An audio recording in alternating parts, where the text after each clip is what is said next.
Hello. All right, we are back. And welcome to Lifestyle Business. Off for a week last week because we were traveling.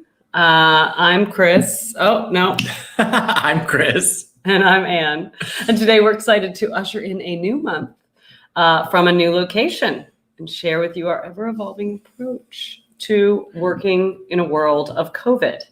And as we embrace a new mindset, we are excited to welcome Neel Sus to the show. As CEO and CPO, that's Chief People Development Officer of Susco, Neel's core purpose is to provide people with the tools they need to reach their full potential. And he's going to join us a little later to teach us all how to harness the full power of mindfulness. I am very excited to hear from Neel today. I know you are. He's given me some parenting tips for the future.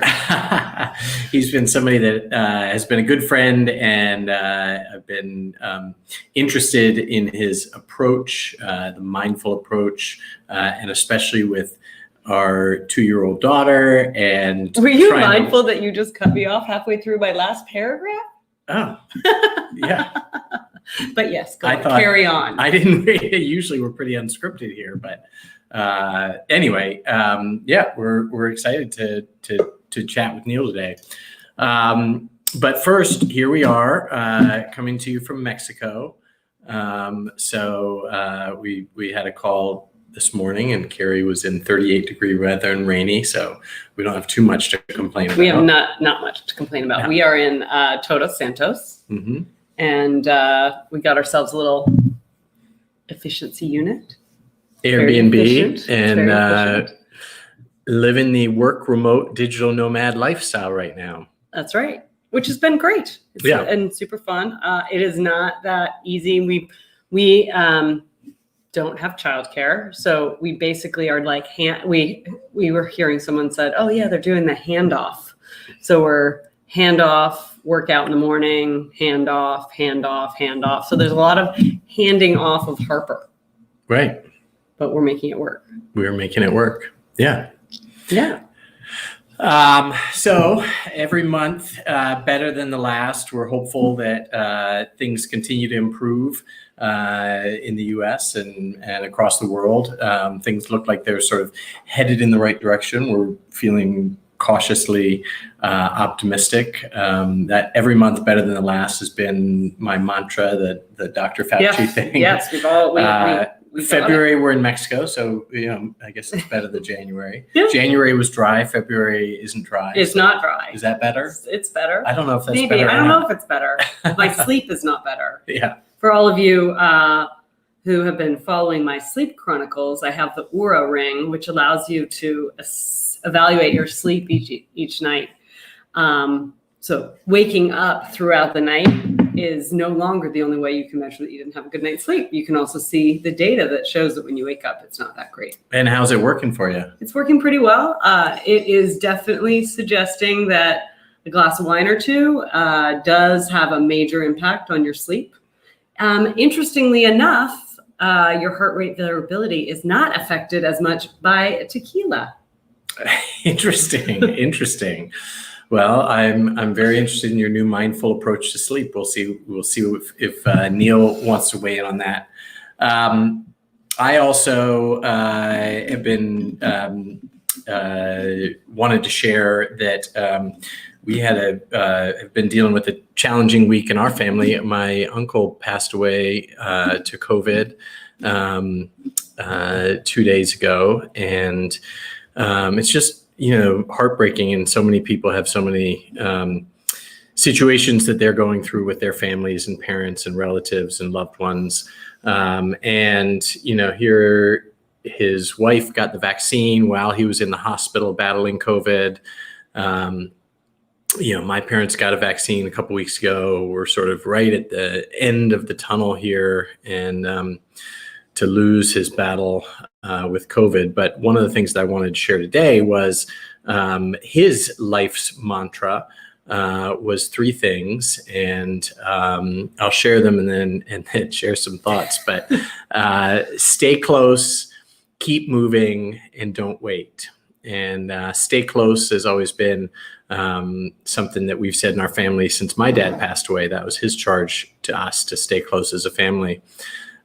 keep moving, relates to staying healthy and exercise. I think it also relates to setbacks in life and to keep moving forward on the journey of life. And don't wait. He was a big believer in not waiting till retirement, till you could go to the beach, not waiting till the perfect setup was there. But living life all the way through, and he certainly embodied that. And I feel like, as much as it's a sad time and a bittersweet time, in a lot of ways right now, we're sort of, by making the decision to come to Mexico and hang out and work and have Harper here, we're living his values right now. That's right. And the last time we saw him was when he wanted to come and see Harper. Yep. As baby. So he was wanting, he said, don't wait. So got himself up to Wrightsville, and we spent a really nice few days with him up there. Spent a lot of time. Yeah. So here's to you, Ted Schultz. And may you rest in peace, and may we all continue to live those values. That's right. Stay close. Yep. All right. What else are you thinking about? What else is on your mind? It's so hard to transition from the toughness of saying goodbye. I do think, though, one thing that we have been talking about is spending more time with your family is one of the benefits of being here, right? And living in a COVID world. And so coming down here for us was a chance for us to sort of figure that out. But I think what we're seeing is a lot of people are realizing the importance of, balancing family first with work. And I think Neel probably will talk a little bit about that as well. But that's a pretty big change from a societal perspective around how you kind of think about your day-to-day, your work, and things like that, even to the point of where you work, right? Yeah. So one of the things that we've been talking about this week is people, when COVID is over and people are vaccinated, the desire is not going to go back to status quo. The desire is now, how do I actually live with the best values that I brought out of the pandemic and be able to combine that with my best life? And so that may mean I don't do a commute. So I actually want to work in a co-working space that's around the corner from my house or in my apartment building. Mm-hmm.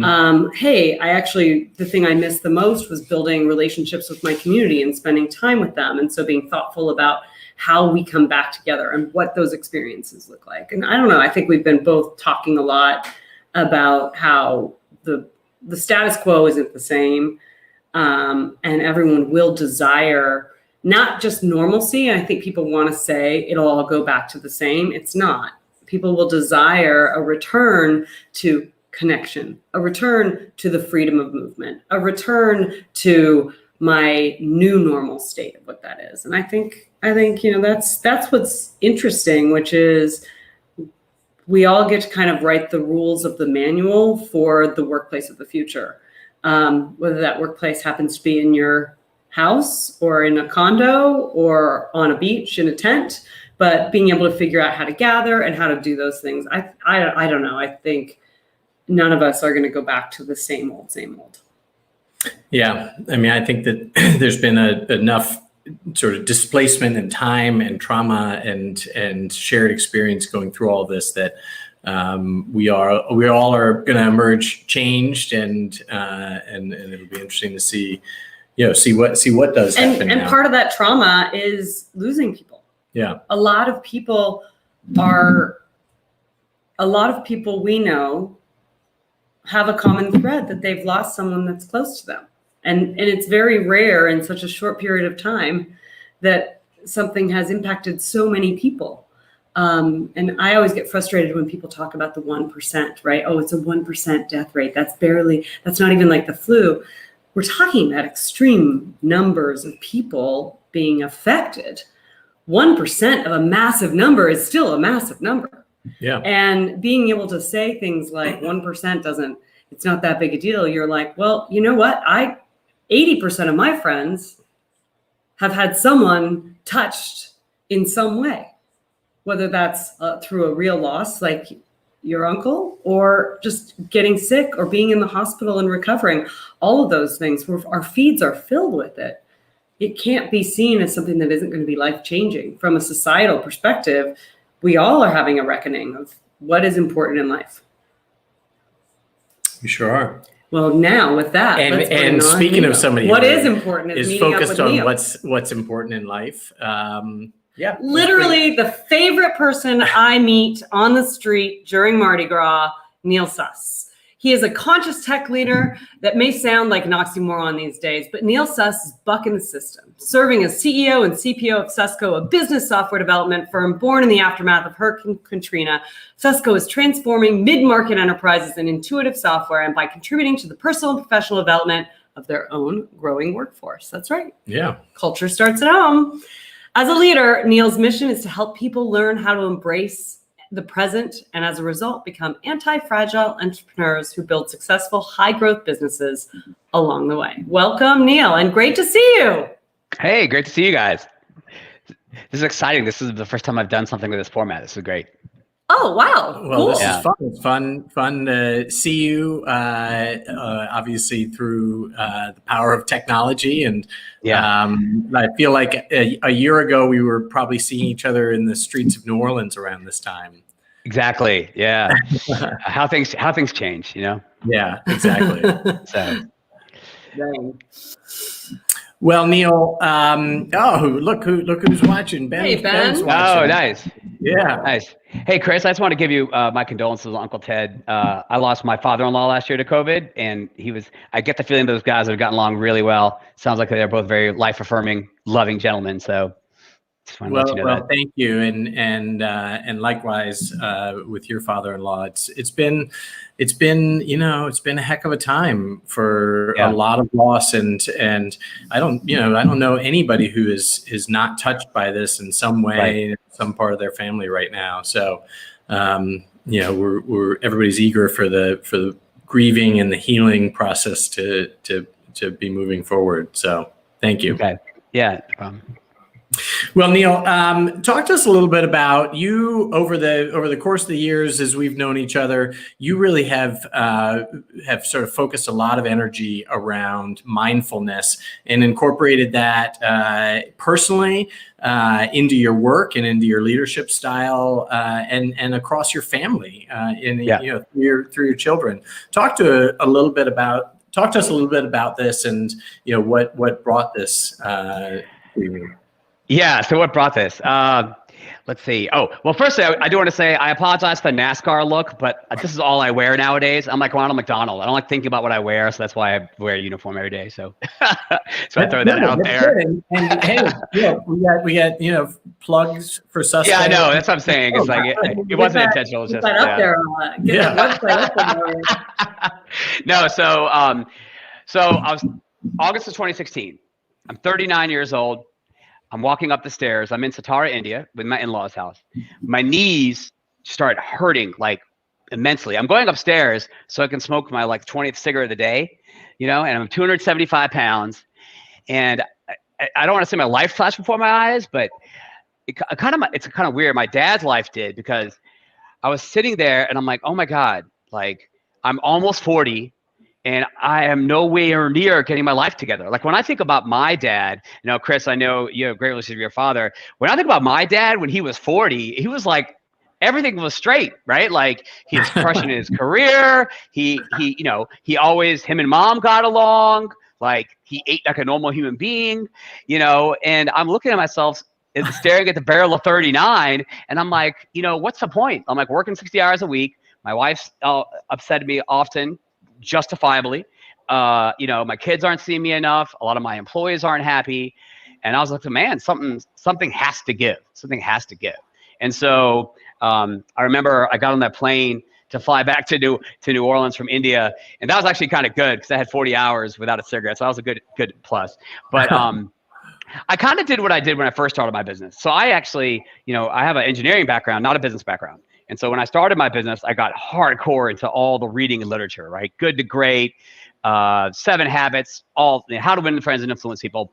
So I kind of went to the same thing on the personal development side, reading like the Four Agreements and, just tons of different books. But one book I read called and I went on a low carb diet, and a friend of mine recommended I read Tools of Titans, right?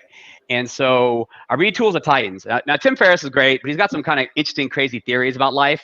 But Tools of Titans is 200 chapters of people he interviewed asking the exact same questions, right? And so, from people from finance to acting, you name it, okay? And so there are a couple recurring themes that are very strong in this book, right? So like 80% of them had a gratitude ritual in the morning. I want to say significant, probably the same percent got up early, and they all exercised and a ton meditated, right?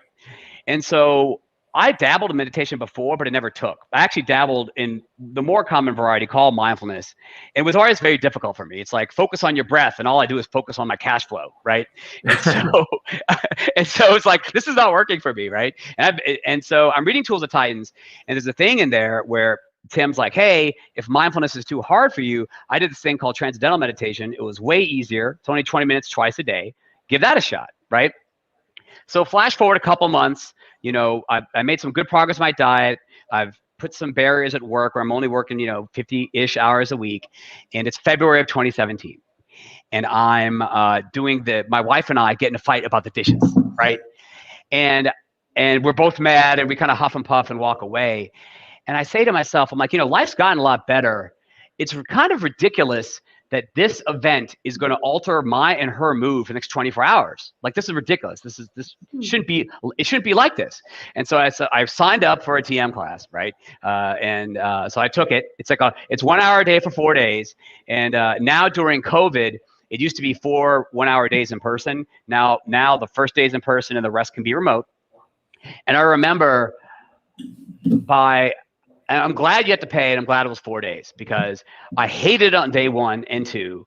On day 3, I felt good after. On day 4, I felt good during. And I remember on day 5, I'm like meditating, doing my mantra, whatever, and I start twitching. And I'm like, what is happening to me? And apparently, like, stress I've been holding on forever was flowing out of me. In 2 weeks, I went from needing Ambien every night to never needing it again. And it totally changed. It just slowed everything down, and it's really changed my personality somewhat significantly, but yeah, so that's kind of what happened. And that really, I implemented a lot of habits, but I would say it's the TM specifically. It doesn't increase your willpower. For me, it lowered the willpower required to do everything else, if that makes sense. Mm-hmm. Yeah. So because as a result of that, and maybe, talk to me about, you've also made other life changes. One right. Notable one is your commitment to your health, right? You're a 4:30, 4:45, every day gym warrior. Yes. I mean, it's really impressive, Well, yeah, commitment to the cause. Yeah, so I think that that was another thing from Tools of Titans, right? So getting up, because to get up early like that, let me say this the right way. So I get up early partially because of necessity, right? Because I want to be, by 6:30, I want to be helping with the kids, right? And so that was, and they were younger at the time. And so if you just do the math, if you want to get up and do a gratitude ritual and meditate and work out, it adds up to where, okay, I guess I'm getting up at 4:45 in the morning.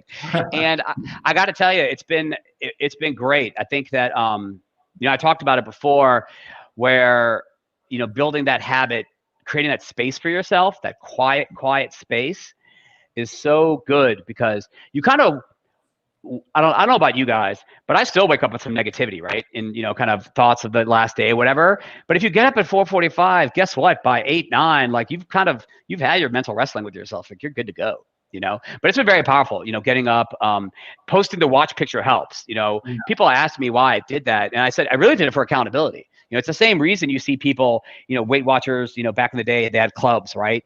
Or any type of accountability group, like Chris, you and I have been in before. Any type of so that became my accountability group, is sharing the fact that I was up, and just kind of escalating from there, And I think that was a big habit, waking up early, the working out. But I think, one thing I think that gets lost is that you can implement a habit, but you have to, when you're trying to replace a bad habit, it's good to replace it with a good one, but also you have to figure out what the root cause of the bad one is, right? So if I was drinking too much, okay, I need to cut down drinking. Fair. Okay, well, what is the root cause of that? Well, the root cause is the stress. Well, why am I stressed out? Well, because this is happening. Well, why is this happening? And then, you're discovering that you're kind of the origin for these problems, if that makes any sense. And once you kind of work through that, it helps. And just, I don't know.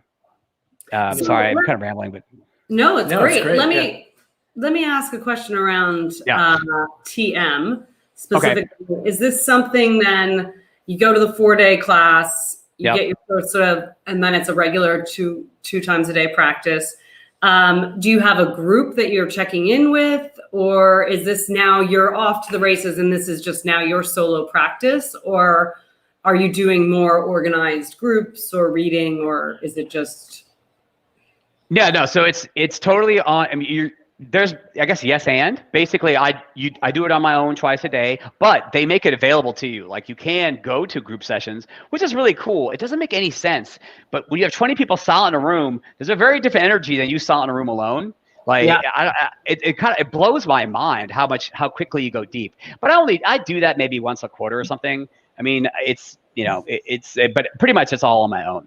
And it's also worth noting, while even if you adopt a practice like this and you do it once a day for 20 minutes, it's still life-changing. And then, if somebody's out there saying to themselves, I can't do 2 20-minute slots, like Jerry Seinfeld's got a great video on this. I mean, he said that's the reason he made it through Seinfeld was at lunch hour, he would do his one session, so. Yeah. Yeah. So in the intro, I'm interested in sort of the meaning of this, what this has meant. We talked a little bit about, or introduced you as being an anti-fragile entrepreneur, anti-fragile business leader, and adult.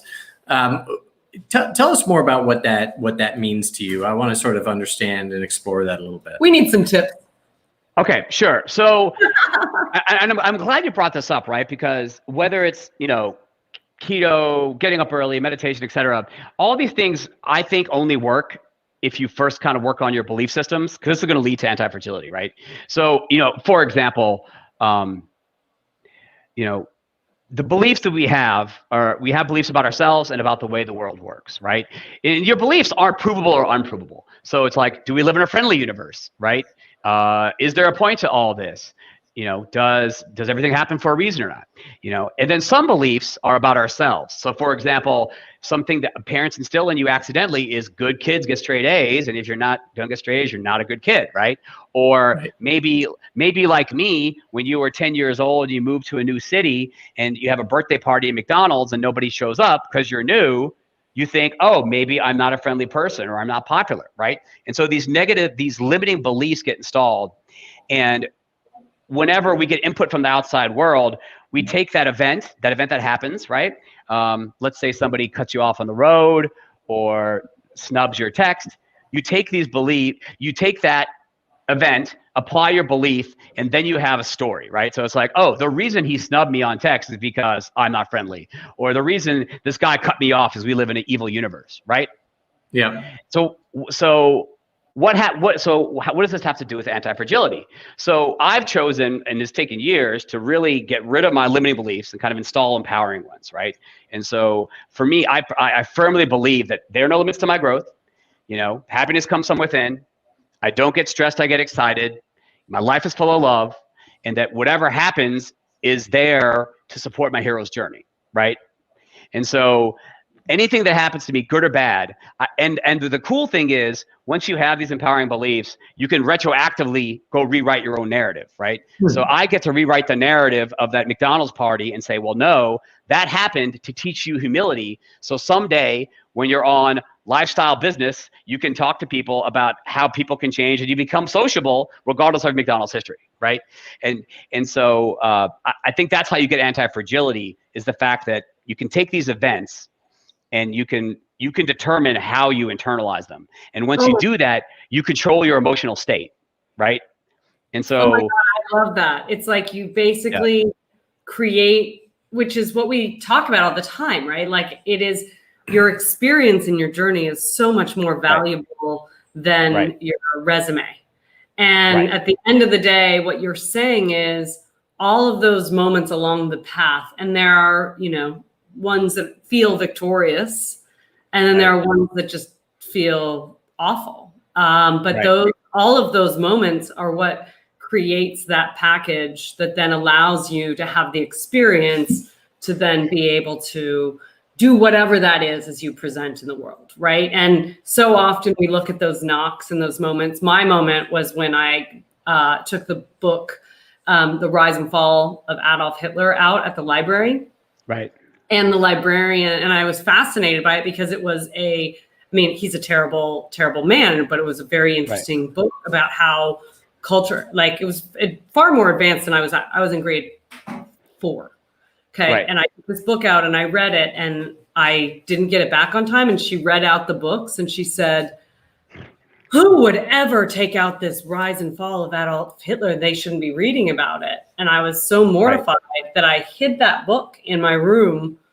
And then I snuck it back on the cart because I didn't want anyone to know that I had read about it. But really, and then now, like, this is my lifetime of shame.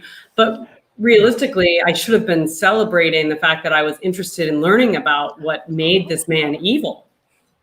Aww. And that's why Harper can read books on anyone she wants. Say hi. So cute. But that's been interesting because that's been a belief that has sort of stuck with you with obviously with the negative, a negative thing. And then now you look back and you're like, no, if I look at that, when you break it down, there's a lesson to be had for those little moments. Yeah. Right. And also to make it, I will say this though, and I know I'm going long with this question, but so you have the beliefs, but then I mentioned the whole hero's journey thing, right? So the whole idea is because I'm clear on my purpose, I know that's part of the narrative, right? So if I know my purpose is to help others, achieve their own dreams, whatever, whether it's software or, being happy internally, then I'm able to take these events that happen to me and say, okay, how does that actually facilitate me achieving that goal, right? And there's always some way that helps, whether it's a good event or bad event, and so having your purpose, trying to figure out why you're here is really important. And remembering that you have to answer that question. It's not that you ask the universe, why am I here? Like you have to come up with the answer to that, So Neel, is for you, is part of this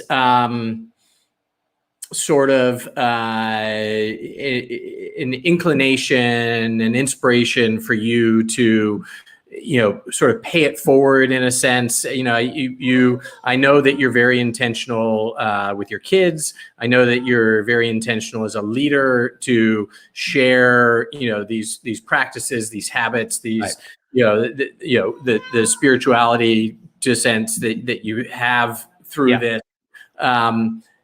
In some sense, like the why are we here? The sort of the asking the universe. At some point, one of the classic answers to that is helping others, right? Yeah. So it sounds like as you've experienced this sort of personal transformation that you're now taking it on to help others sort of go through a similar sort of transformation and establish habits and an understanding and awareness of themselves. I'd say so. And it's kind of funny because if you think about 10 years ago, if you think about what software is, like what I've been doing forever, which is process improvement, it's very consistent with that, right? It's just that instead of improving a business process to get optimal results, it's like, how do you improve the human condition to get optimal results? But and I will say this, Chris, also, one of the cool things, as you get when somebody gets their beliefs in order, you develop a meditation habit, which essentially reduces your suffering.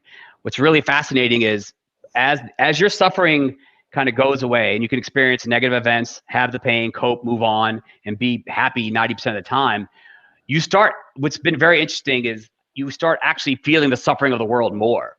Like it doesn't hurt. Like, you see what I'm saying? You observe it more because I'm not torturing myself in here. I'm in a good place here. And I look out and it's like, there's so much potential out there, right? I mean, people have so much potential. There's so much they could give if they could just get out of their own way, right? And you feel this compulsion to be like, no, you can get out of your way. Like, it's going to be okay. Like, there's nothing you can't do. I mean, people need so little encouragement, and I think that I just feel like there's nothing better you can do, I think, frankly. Yeah. No, I think it's been interesting through our relationship, sort of, watching this have such an impact on your life, and I think it's been interesting for me, even just this week while we've been here in Mexico, I'm getting text messages and some calls and emails. There's a lot of people that are sort of going through, okay, what's next? You have this sort of sense that, okay, we're getting to the other side of the COVID thing. There's clearly an economic cycle that is either coming to an end, or we're going to begin, and people think about personal journeys and what's my next career move, and where are we going from here? And I think that there's a lot of people that are sort of working through that right now. So this can be really helpful for people. Yeah, definitely. Neel, let's talk a little bit about sort of the future of work. As a CEO, as a business leader in your organization, there's clear things that are going to change. We will have more flexibility in where we work, offices, different companies will do different things, maybe bring everybody back to the office, maybe go all remote, those kind of things. Even in your perspective on sort of the work you've done, with meditation and mindfulness and that focus, what do you think that the future of work is going to be like, for the next cycle? What are we going to start incorporating into the workplace?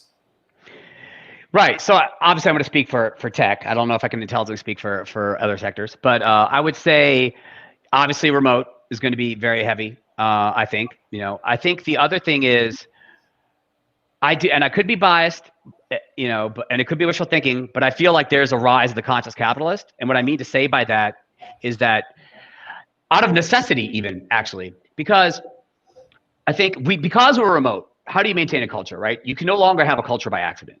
So you actually have to proactively do things to have a culture. So, like at Susco, for example, we do this monthly leadership development for everybody. So everybody does a class on their own on the same topic. And then we all meet together and we share questions that we answer to the module, right? And so because we're remote, we have to do that. And now, as a consequence of that, we're actually doing more leadership development, ironically, right? So ironically, we're remote now, which makes it harder to have a culture. But because of that, we're now actually focused more on culture and leadership development.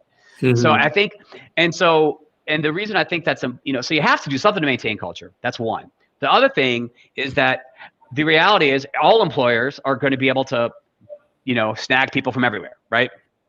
So employees because everyone's remote, right? And so I think that, there's a lot of optionality, especially in this space.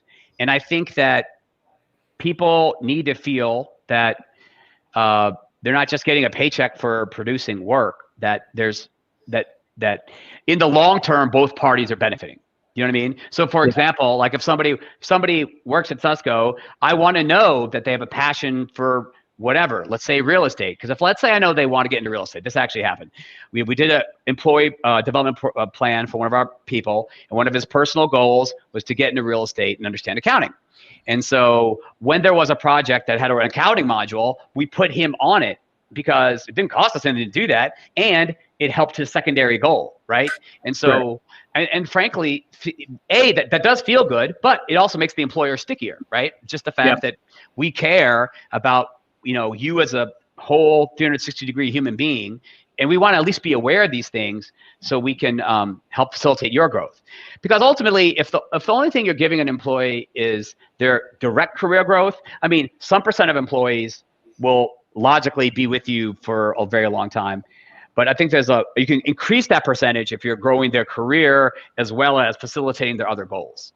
And I think, I think that's right. I think Yeah. even just the awareness of more Yeah. of the whole person, Yeah. the 360 degree. It's a good point. I mean, just having Harper come up while Yeah. we're doing this call. Obviously at this point, everybody's very familiar with people Right. working from home, have kids there, and kids on Zoom, and it's not.